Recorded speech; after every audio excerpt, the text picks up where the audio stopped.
FAM proses naturalisasi 4 pemain sekaligus, timnas Malaysia makin berbahaya.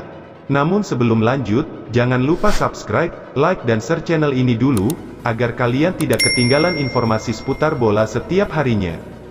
Federasi Sepak Bola Malaysia, FAM, sedang memproses naturalisasi 4 pemain sekaligus.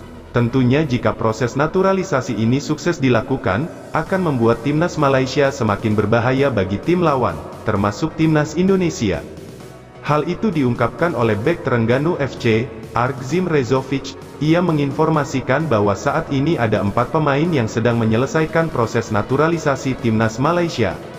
Argzim Rezovic menyebut FAM telah memberikan surat dukungan yang akan membuatnya akan dinaturalisasi sebagai pemain lokal. Lewat wawancara dengan pihak Harimau Malaya julukan timnas Malaysia, pemain kelahiran Montenegro itu merasa terhormat jika bisa mewakili tim negeri jiran itu.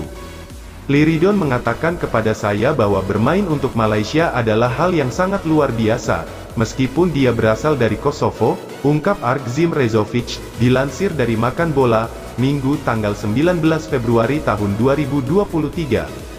Argzim Rezovic sudah dalam proses akhir mendapatkan persetujuan dari Kementerian Dalam Negeri, KDN, sebelum menjadi warga negara Malaysia. Pemain 31 tahun itu juga mengatakan selain dia, ada 3 pemain lain yang saat ini sedang menyelesaikan proses naturalisasi.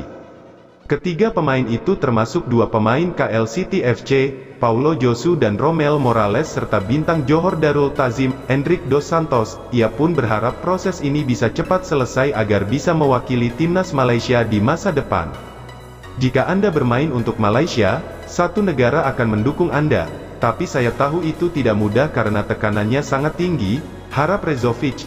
Kalau kamu main bagus orang akan memuji kamu, tapi kalau kamu tidak main bagus di satu pertandingan, tamat. Pungkasnya, bagaimana pendapat kalian?